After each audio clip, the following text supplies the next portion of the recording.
TikTok is an application capturing young teens' eyes by storm. Millions of people use TikTok daily, and our global society has changed irreversibly. Our vocabularies, thinking processes, work ethics, and even the way we move have altered. But have you ever considered what the people behind this popular app are doing?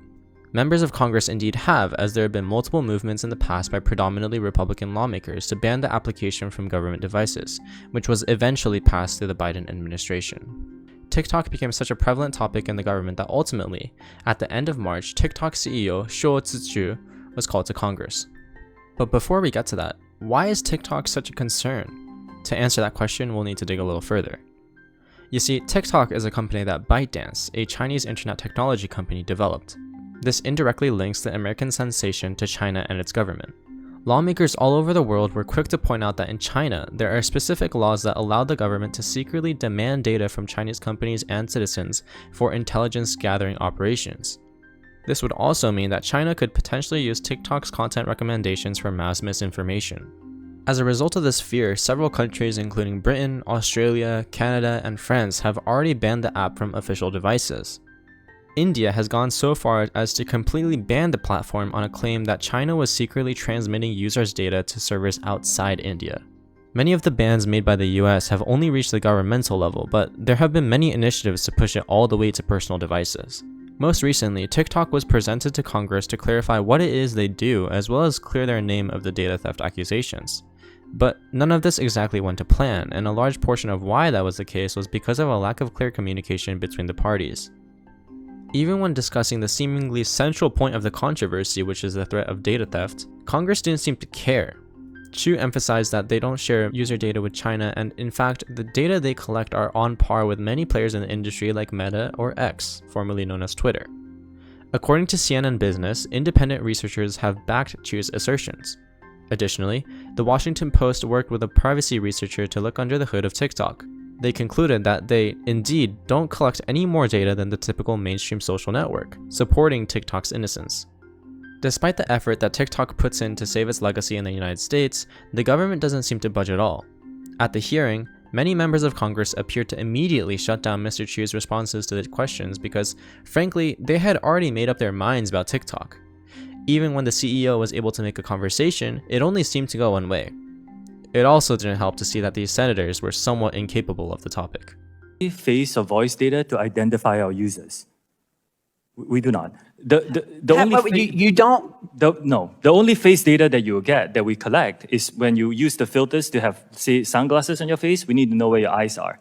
Why do you need to know what the eyes are if you're not seeing if they're dilated? And that data is stored on your local device and deleted after use if you use it for facial. Again, we do not collect body, face, or voice data to identify our users. I find that hard to believe. After seeing this clip, many people from all corners of the internet commented on the lack of technological knowledge that these members of Congress had and became frustrated at their lack of reasoning and ego. From a particular perspective, these senators were unwilling to hear him out due to their fear of Chinese control over America. A significant reason TikTok was targeted in the first place was its relation to ByteDance, which would then correlate to Chinese legislation. For decades, the US has dealt with foreign policy and the struggle to maintain a successful relationship with China. In recent years, not only have we seen the hearing with TikTok, but also a rise in xenophobia, most lately with the pandemic. Prominent figures in the US government, like former President Trump, have expressed their discontent with such events, and this sentiment has unfortunately spilled to other parts of the government. Like many proceedings from the past, those of the present seem to follow a like model. Plato's allegory of the cave features many factors like the prisoners, puppeteers, and truth. In the Crucible, we see innocent townspeople become subject to execution because of a judicial process fueled by fear of the devil and his works. Very few people know of the truth that witchcraft wasn't at play but proceed to do nothing about it and instead encourage the havoc. The sentences carried out by men who have been overcome by fear eventually become overplayed, leaving the court skeptical about the reality of the devil's hand while facing irreversible damage to the village.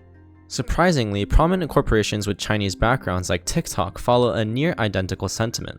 They're the prisoners of a country that believes that China is out to get them. Depending on who you ask, TikTok is innocent of the data theft claims made by US lawmakers, but is subject to suspicion and a possible ban in the future. Very few people know of the possible truth that TikTok's user data isn't being sent to China, but choose not to say anything for varying benefits.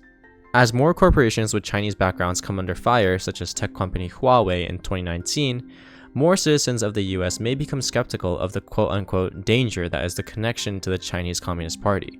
While the details around whether TikTok is actually harmful to the American people's data are unclear, if there exists a reality in which the CCP is unable to access TikTok's user data, it wouldn't be hard to predict a minor outrage from the US citizens after their government accused all of these Chinese corporations.